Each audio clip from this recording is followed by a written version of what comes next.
Ya, shalom suami istri yang dikasihi Tuhan. Pada episode kali ini kita akan belajar adanya berbagai polemik tentang sesuatu yang buruk jika itu terjadi atas kehendak siapa ya. Jika bencana, kecelakaan ya, mungkin ada suami atau istri yang sedang sakit keras, kira-kira itu atas kehendak siapa? Kehendak Tuhan atau kehendak setan? Saat ini banyak sekali polemik-polemik di berbagai media tentang hal yang buruk, bahkan sampai kematian Yesus. Itu atas kehendak siapa? Apakah kematian atau penyaliban Yesus itu kehendak Bapa di surga atau kehendak setan? Nah, ada banyak pendapat, ya, ada banyak sanggahan, ada banyak hilir mudik. Ya, kira-kira tendensinya seperti apa, kita tidak tahu pendapat yang mana yang bisa dimanfaatkan untuk memperkuat iman, atau ya pendapat-pendapat mana yang bisa kita pakai untuk melemahkan atau memperkuat iman dari yang lain. Itu tidak terlalu penting. Yang terutama adalah bagaimana pendapat-pendapat itu jika kita terapkan dalam kehidupan suami istri. Ada banyak suami istri dan pasangan-pasangan bagaimana dengan alasan bercerai, ya. Apa yang terjadi? Padahal bercerai itu jelas dikatakan akan menjadi sesuatu yang buruk. Padahal terjadi buat orang yang rajin ke gereja. Kok bisa bercerai? Oh, bahkan jangankan rajin ke gereja, hamba Tuhan aja bisa saja mengalami perceraian. Mengapa? Nah, saat seperti inilah kita perlu mengadakan waktu hening sejenak, berduaan saja, benar-benar agar kita berkesempatan mengadakan perjalanan bulan madu yang kedua. Sebab saat-saat semacam itulah sebagai saat yang tepat untuk kita belajar dari kesalahan. Tidak perlu kita mengalami kesalahan yang sama, cukup kita mempelajari kesalahan yang dilakukan oleh orang-orang lain. Ya, tentu dengan saling rendah hati dan banyak berbincang berduaan saja bersama pasangan, mengingat banyak polemik ya tentang atas kehendak siapa. Jika sesuatu yang buruk itu terjadi atau menimpa kita, itu atas kehendak Bapa di surga atau kehendak setan. Nah, jika ada pendapat atau komentar atau kesaksian yang serupa dengan episode kali ini, silakan Bapak Ibu semua untuk menuliskannya di kolom komentar. Kami akan sangat menghargai komentar Anda dan kiranya juga akan menjadi berkat bagi banyak orang. Nah, khusus episode kali ini, jika kejadian buruk menimpa kita, itu atas kehendak siapa? Kehendak Tuhan atau kehendak setan? Kok bisa orang Kristen bercerai? Itu atas kehendak siapa? Yuk kita mulai.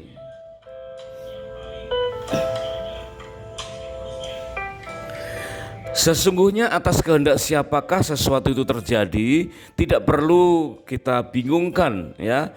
Apakah yang baik, apakah yang buruk itu terjadi? Ya, tentu semuanya itu berasal dari free will yang Tuhan berikan kepada kita. Tuhan menyediakan segala yang terbaik. Kita pernah membahas episode tentang Mehodetobe ya. Penyediaan Allah itu luar biasa dalam kehidupan kita sejak Kejadian pasal yang keempat. Allah menjadikan terang pada hari pertama dan dikatakan terang itu baik. Dan berikutnya sebanyak 6 kali kata baik berturut-turut sampai dengan akhir Kejadian pasal yang pertama. Dan kemudian diciptakanlah laki-laki dan perempuan, Adam dan Hawa. Tuhan memberkati pernikahan mereka, maka sebutan baik yang sudah disebut 6 kali itu berubah menjadi sungguh sangat baik. Mehodetobe berarti perlu kita garis bawah iman kita bahwa Bapa di surga merencanakan sesuatu yang baik, bahkan yang sungguh sangat baik. Meskipun kita tahu hukum-hukum itu mungkin akan sulit untuk kita capai, jika ada beberapa hal yang memang akhirnya menghilangkan kehendak Bapa itu, bukan karena kehendak Tuhannya atas kecelakaan ya, tetapi kehendak kita sendiri yang berbuahkan dosa, dan upah dosa adalah maut. Secara khusus tentang pernikahan, mengapa orang Kristen bisa bercerai? Ya, di dalam Efesus 5 ayat yang ke-31 kita akan pelajari serangkaian ayat-ayat yang meneguhkan kesatuan seorang suami dan istri yang sebetulnya ya harusnya jauh dari kata berpisah atau bercerai. Efesus pasal yang kelima ayat yang ke-31 firman Tuhan berkata, sebab itu laki-laki akan meninggalkan ayahnya dan ibunya dan bersatu dengan istrinya sehingga keduanya itu menjadi satu daging. Inilah 3 langkah untuk memulai pernikahan, yaitu dikatakan bukan sekedar laki-laki tetapi sepasang mempelai. Di dalam terjemahan lain, sepasang mempelai harus mandiri, meninggalkan ayahnya dan ibunya untuk bersatu dengan pasangannya, sehingga ini targetnya, keduanya menjadi satu daging. Inilah kesatuan atau kesedagingan yang diamanatkan oleh firman Tuhan, sehingga suami istri bukan lagi 2 melainkan 1.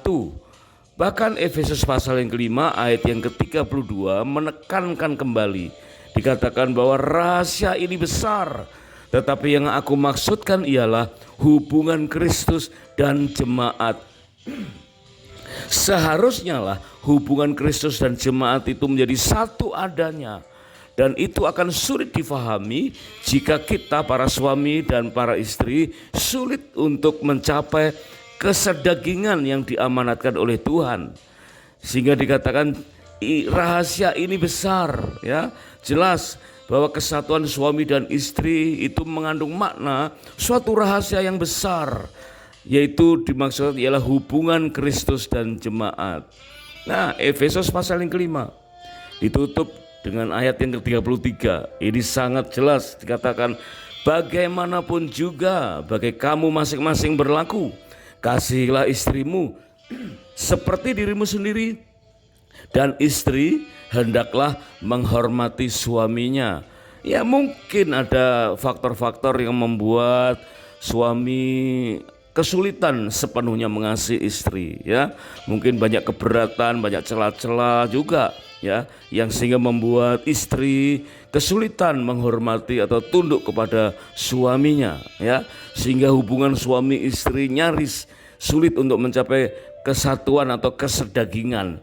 Namun kalimat awal dari ayat yang ke-33 mengingatkan bahwa bagaimanapun juga, artinya meskipun ada alasan-alasan untuk tidak bisa menyatu lagi, tetapi Tuhan mengingatkan bagaimanapun juga, ya, apapun yang terjadi, meskipun ada alasan-alasan yang membuat orang akhirnya berpisah, tetapi jelas bagaimanapun juga bagi kamu masing-masing berlaku, ya, suami mengasihi istri, bahkan rela menyerahkan nyawanya bagi istri, sebagaimana Kristus menyerahkan nyawanya atau dirinya bagi jemaat.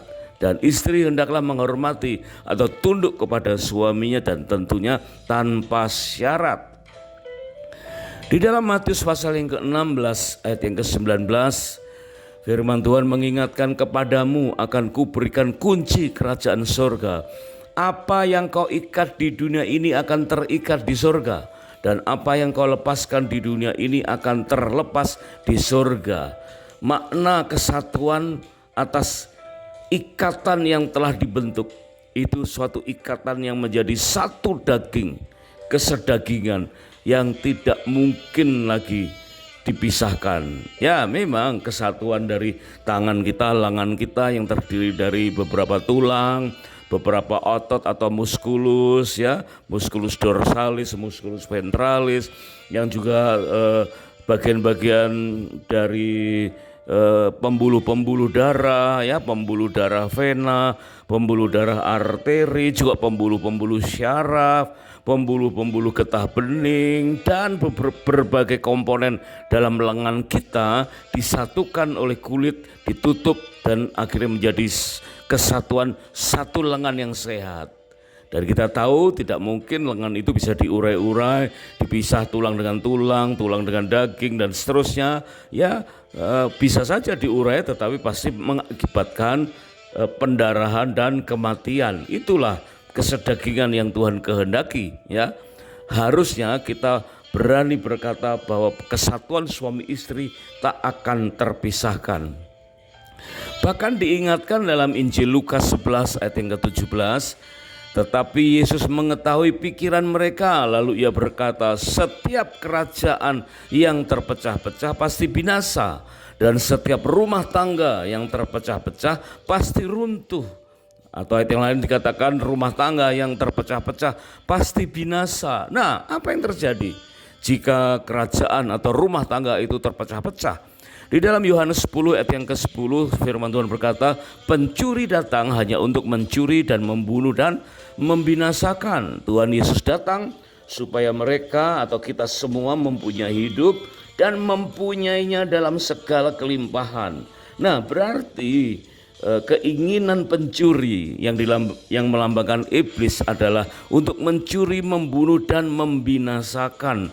Berarti keadaan rumah tangga yang terpecah-pecah itu adalah keinginan sang pencuri. Karena keinginan Tuhan supaya kita mempunyai hidup dan mempunyainya dalam segala kelimpahan. Maka kita ingat kembali tentang peristiwa seorang hamba Tuhan yang akhirnya kedapatan bercerai dengan istrinya Entahlah yang menggugat cerai itu istrinya atau istri yang didukung oleh selingkuhannya ataupun suaminya, itu memang kisah hal yang lain Tetapi dikatakan seorang wanita muda wanita muda yang lagi sedang produktif sudah kuliah di bidang tertentu, bekerja di sebuah rumah sakit swasta yang mentereng di Jakarta. Wah, luar biasa tinggal di daerah pinggiran Jakarta, di wilayah Jabodetabek kemudian bekerja ke Jakarta, karyawati sebuah rumah sakit swasta di Jakarta. Tahu-tahu menggugat cerai suaminya. Dan suaminya ternyata adalah seorang full timer, pemain musik sepenuh waktu dari sebuah gereja besar. Wah, tentu ini suatu keadaan yang memprihatinkan. Mengapa? Karena seorang pemain musik di gereja besar adalah suatu andalan dari gereja itu. Mana mungkin gereja besar terganggu oleh adanya perceraian dari anggota tim musiknya. Tentu dijauhkanlah kiranya jika itu kita bisa hindari. Tapi faktanya demikianlah, gereja besar, gereja yang punya manajemen yang rapi, pembinaan yang unggul, bukan hanya si pemain musiknya Kita tahu musik di gereja banyak item, masing-masing punya keistimewaan sendiri-sendiri, tapi masing-masing pasti punya keluarga, punya rumah tangga, dan gereja pun juga tak lalai membina keluarganya. Dan tentunya bagian dari pembinaan itu agar mereka mampu mempertahankan pernikahan yang tetap menyatu. Mereka telah menikah cukup lama, memasuki tahun ke-8 Jadi sudah cukup berpengalaman tentunya menghadapi berbagai macam keadaan, kesepian, kekurangan Tetapi memang peristiwa ini dipicu oleh adanya pandemi di tahun 2020 yang lalu. Mereka telah menikah memasuki tahun ke-8 dengan dikaruniai 2 anak laki-laki yang sehat. Wah, semua orang senang melihat anak mereka, 2 anak laki-laki Suatu kali datang ke gereja, lihat papahnya main musik dan istrinya kadang ikut, kadang tidak dianterin oleh opa oma. Dan kita bisa melihat keluarga ini luar biasa, masih muda, usia muda, menikah baru 8 tahun tapi sudah mempunyai 2 anak laki-laki yang sehat, yang satu masih sekolah dan adiknya masih suka mengikuti kakaknya. Apa yang terjadi selama masa pandemi? Dikatakan istri sering mengeluhkan tentang penghasilan suami yang semakin merosot. Sementara cicilan rumah yang mereka telah ambil sebelumnya dan kebutuhan hidup tak lagi mudah untuk ditanggung oleh penghasilan istri sendiri. Kok ada kata-kata tak mudah ditanggung oleh penghasilan istri sendiri? Rupa-rupanya sang suami sebagai full timer atau pemain musik sepenuh waktu di gereja tentu kita tahu bahwa tidak ada kegiatan musik bermusik, ya, ibadah ditutup sampai sekian bulan. Bahkan ada beberapa gereja yang hampir 2 tahun tidak mengadakan ibadah secara onsite, meskipun ada juga mungkin online. Tapi paling tidak jumlah kegiatan sangat-sangat menurun. Bahkan di bulan-bulan awal di tahun 2000, bulan-bulan pertengahan tahun 2020 nyaris tidak ada lagi kegiatan bermain musik karena ibadah ditiadakan. Wah, ini akhirnya timbul perasaan yang ya kurang bersyukur dari seorang istri di tengah-tengah keadaan seperti itu. Memang lihat keadaannya memang sulit untuk dikatakan harus bisa bersyukur, ya. Karena cicilan rumah, kebutuhan hidup tidak bisa ditunda, ya. Sementara istri terpaksa harus bekerja dengan lebih keras karena memang rumah sakit justru waktu itu semakin booming, semakin sibuk, ya. Tetapi penghasilannya tak lagi mudah untuk ditanggung oleh penghasilan istri sendiri. Istri merasakan bahwa suaminya tidak lagi dapat mengayomi keluarganya sebagaimana seharusnya. Ya, suami seorang pemusik, ya pemusik, ya full time atau sepenuh waktu di gereja, ya faktanya seperti itu. Tetapi apa yang didapatkan dari kegiatannya untuk dibawa pulang bagi rumah tangganya nyaris bukan hanya berkurang, tapi nyaris hilang sama sekali. Dan anehnya mereka sering konflik dikit-dikit, tetapi tanggapan suami mungkin kurang memuaskan, ya, sehingga suami dinilai bersikap terlalu pasif dengan hanya mengandalkan PK atau persembahan kasih dari kegiatan gereja yang belum juga nampak pulih. Suami tidak kreatif dan tidak bersedia untuk mencari alternatif sumber penghasilan yang lain. Demikianlah komplain istri. Ya memang tidak mudah, ya. Seorang full timer yang sepenuh waktu melayani di gereja dengan bermain musik, apakah dengan begitu mudah untuk mencari kegiatan yang lain? Nah, inilah keluhan istri. Mungkin ya kita tidak perlu terlalu membela sang suami, tetapi memang fakta mengatakan tidak mudah untuk mencari alternatif sumber penghasilan, ya, di tengah-tengah situasi seperti pandemi COVID-19 yang lalu. Nah, tapi berlanjut kisah ini. Suatu ketika istri menyampaikan statement bahwa jika nanti berjumpa dengan pria lain yang lebih mengayomi dirinya dan bertanggung jawab terhadap masa depan mereka, jangan dilarang jika akan berpisah. Wah, ini satu petir di siang hari bolong. Seharusnya diterima oleh suami ini. Mungkin saja suami ini juga orangnya pasif, jadi dianggapnya itu hanya guyonan atau ancaman atau ya angin lalu, ya. Tetapi kata-kata istri ini, perhatikan, ini sesuatu yang menyengat seharusnya, ya. Dikatakan begini, jika nanti aku berjumpa dengan pria lain yang aku rasa dia lebih mengayomi diriku dan bertanggung jawab terhadap masa depanku dan anak-anak, jangan dilarang jika akan berpisah.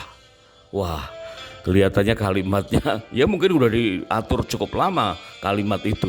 Mungkin juga dibantu oleh pria lain, ya, yang mencarikan jalan keluar. Nah, dikatakan lanjut istrinya berkata begini, kita berpisah saja, tentang anak-anak ya seperti biasanya saja. Weekday bersama suami dan weekend bersama istri. Demikian rencana istri. Karena memang faktanya dari tahun ke tahun seperti itu. Setiap kali weekday, karena seorang pemain musik gerejawi yang umumnya kegiatannya itu di malam hari, maka pagi masih sempat mengurus anak-anaknya, ngantar sekolah dan lain sebagainya, ya. Sambil menantikan istri pulang kerja, semua urusan pendidikan, sekolah anak-anak itu udah selesai di tangan suami. Nah, nanti baru sore hari, malam hari istri pulang kerja, istirahat di rumah, ganti mengurus anak-anak, ya. Demikian juga waktu weekend, ya. Weekend maka istri lebih berperan bagi anak-anaknya karena suaminya juga banyak kegiatan di gereja, ya. Tapi itu waktu itu, nah waktu sekarang sudah berbeda. apa yang dikatakan oleh istri tersebut ternyata bukanlah kata-kata biasa. Tak lama berselang istri menunjukkan screenshot atau kopi ya dari surat gugatan perceraian di pengadilan dengan kata-kata tambahan, udah jangan mempersulit. Wah, barulah tersadar sang suami ini. Ternyata si istri sudah melangkah lebih jauh ya. Sudah melayangkan surat gugatan perceraian ke pengadilan agama.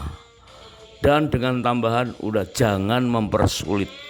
Wah, jika keadaan pernikahan yang sudah serunyam ini, ya pada umumnya barulah mereka mencari bantuan seorang konselor pernikahan. Benar ya. Dan beberapa konselor mulai menyinggung persoalan ini dan wah mereka itu telat ya. Mereka itu terlambat. Kenapa sudah jauh melangkah baru mencari konselor, dan itu pun atas upaya suami yang merasa lebih rohani dan punya channel-channel konseling dalam hal mempertahankan pernikahan. Namun tidaklah demikian di mata istri dan tentu selingkuhannya. Benarkah istri sudah menemukan pria lain yang dirasakan lebih sanggup mengayomi? Bagaimana upaya mempertahankan pernikahan yang digolongkan sebagai mempersulit? Ini dilematis ya. Suami akan berupaya mempertahankan semampunya dengan berbagai cara, tapi dikatakan itu hanya mempersulit ya. Bukankah dengan bercerai justru hidup semakin sulit? Kondisi psikologis anak-anak dan semua pihak justru semakin sulit. Tindakan bercerai yang adalah perbuatan dosa pasti akan menjadikan keselamatan kekal menjadi semakin sulit untuk didapatkan. Dapat diduga memang bahwa istri sudah menjalin hubungan dengan pihak ketiga, dan hal ini berarti sudah terjadi tindakan perselingkuhan. Ya umumnya begitu, perzinahan selalu bergandengan dengan perselingkuhan. Perselingkuhan umumnya terjadi dengan sekedar adanya kerenggangan yang diabaikan dengan mengatakan itu tak apa-apa ya, ia sedang fokus ke hal yang lain. Pasangan tahu yang terbaik, kita sama-sama tahu padahal mereka sama-sama tidak tahu, atau alasan-alasan sepele hal-hal yang lain. Padahal ada tawaran-tawaran Fir'aun sejak zaman dahulu ya untuk merenggangkan hubungan suami istri. Berbagai macam cara Fir'aun mendorong supaya umat Israel terpisah antara laki-laki dan perempuan, antara suami dan istri, suami dan keluarganya. Itulah makna dari mengabaikan kebersamaan. Sedangkan hal demikianlah sebagai pemicu utama datangnya godaan dosa perceraian, selain gagalnya mengatasi ketidakpuasan dalam berbagai hal. Sebagai contoh, beberapa orang selalu menggerutu karena mawar memiliki duri. Seharusnya kita bersyukur karena duri memiliki mawar. Mungkin itu yang kita pikirkan tentang keluhan istri pemain musik gereja yang menggugat cerai. Kurang bersyukur. Toh ya duri itu ada mawarnya, bukan sekedar mawar yang berduri, tetapi duri yang ada mawarnya. Ataukah memang benar bahwa justru suami yang tergolong tidak peduli atau hidup apatis terhadap pengayoman rumah tangga yang sedang goncang? Yang jelas suami ya abai terhadap hubungan kedekatan antara suami dan istrinya. Nah, ternyata dari serentetan upaya berbagai pihak, mereka tetap bercerai. Para pimpinan gereja tak lagi sanggup mengucapkan kata-kata motivasi. Firman Tuhan sudah, teguran sudah, motivasi sudah. Mereka perlu apa lagi? Kilas seorang mentor dari seorang suami ini, ya, karena apapun sudah diberikan. Cara pandang yang lain, cara pandang yang ketat ya, teguran firman Tuhan, bahkan motivasi sudah disampaikan oleh semua orang di lingkungan suami. Tetapi mereka faktanya tetap menempuh jalur perceraian. Nah, ternyata dari beberapa bulan berikutnya, dari cerita anak-anak mereka sendiri, telah berulang kali ibunya mengajak menginap di hotel ya. anak-anak bersama dengan om dokter. Ya suatu ketika anak-anak bercerita menginap di resort, ya sebutin ya resort yang ya cukup indah, cukup nyaman, ya hanya semalam, malam minggu sampai minggu sore, ya dari Sabtu sampai Minggu, atau sekedar staycation di dekat ya di apartemen atau di hotel dekat mall, bersama-sama jalan. Bersama siapa? Ternyata bersama om dokter. Wah, ternyata ini kira-kira ya calon suaminya dokter di rumah sakit tempat istri bekerja. Wah, ini semakin menyingkapkan sesuatu yang seharusnya perlu diwaspadai sejak jauh-jauh hari. Ya, memang perselingkuhan di tempat bekerja sulit untuk dihindari, terlebih jika suami istri memang kurang terbuka dengan pergaulannya ya di tempat bekerja, apapun status suami ataupun istri. Suatu ketika suami juga pernah bercerita dengan menahan marah saat menyempatkan diri bertelepon dengan dokter selingkuhan istrinya itu. Suami dikatakan sempat bertanya, "Kamu kan sudah punya istri dan anak, mengapa kamu mau dengan istri saya?" Dokter ini dengan enteng menjawab, "Ya seperti kamulah, lagi bermasalah dengan istri. Hanya saja saya menemukan wanita yang lebih penurut. Nah kebetulan aja itu istrimu." Mungkin aja dokter itu berpikir, udahlah jangan mempersulit ya. Mungkin saja, mungkin upaya suami untuk memahami keadaan itu dianggap sebagai mempersulit. Padahal kita tahu kehendak iblis sudah menguasai mereka. Wah, ini perlu kita perhatikan ya. Sudah terlalu jauh mereka membuka celah agar hidupnya, hatinya dikuasai oleh keinginan-keinginan daging yang ditunggangi oleh kehendak iblis. Jangan persoalkan perceraian sebagai bencana, apakah itu kehendak Bapa atau kehendak setan. Ya, kita harus berpulang kepada diri kita sendiri. Nah, kejadian-kejadian semacam itulah contoh pelajaran seputar perceraian, dan itu bisa terjadi di usia pernikahan berapapun. Bahkan pernikahan grey divorce dengan usia pernikahan yang cukup lanjut, itu angkanya juga cukup meningkat. Nah, bagaimana kejadian demi kejadian perceraian bisa meningkat? Kehendak siapa itu? Ya, kita tidak perlu lagi persoalkan apakah itu kehendak Tuhan atau kehendak setan. Ya, yang jelas kita perlu waspada dengan keadaan hati kita. Ayo kita sering sharing dengan pasangan, lakukan beberapa kali bulan madu ya, lakukan honeymoon yang kedua, yang kesekian kalinya. Bukankah di dalam kitab Ulangan pasal yang ke-24 ayat yang kelima dikatakan ketika baru saja seseorang menikah perlu waktu 1 tahun lamanya untuk saling menyenangkan atau saling menyukakan hati. Ya, kalau 1 tahun itu kita bisa cicil setiap 2 tahun sekali selama 10 hari atau 1 minggu. Nah mungkin baru kita bisa memahaminya betapa pentingnya kita mengikuti firman Tuhan untuk berduaan saja. Sering-sering berduaan saja. Honeymoon sebagai kebutuhan, bukan lagi pilihan, tapi benar-benar sebagai keharusan. Pentingnya masa honeymoon yang spesial dengan hati yang terbuka untuk berkesempatan menguliti kelemahan dalam berumah tangga, kelalaian pola bergereja sebagai keluarga rohani, dan menegur kesalahan di dunia kerja. Benar-benar sarana untuk melakukan introspeksi dan rela belajar dari kesalahan. Jadi adanya berbagai polemik tentang sesuatu yang buruk itu bisa terjadi atas kehendak siapa, kehendak Tuhan atau kehendak setan, ya. Bahkan sampai Yesus disalib pun itu atas kehendak Bapa di surga atau kehendak iblis, ya. Bagaimana dengan alasan bercerai? Padahal rajin ke gereja, kok bisa bercerai? Mengapa? Cerai bisa menimpa siapa saja. Agar pernikahan harmonis diperlukan 2 orang atau sepasang suami istri yang sehati. Tetapi untuk bercerai cukup peran seorang saja, tentu bersama setan, ya. Terima kasih sudah menyimak.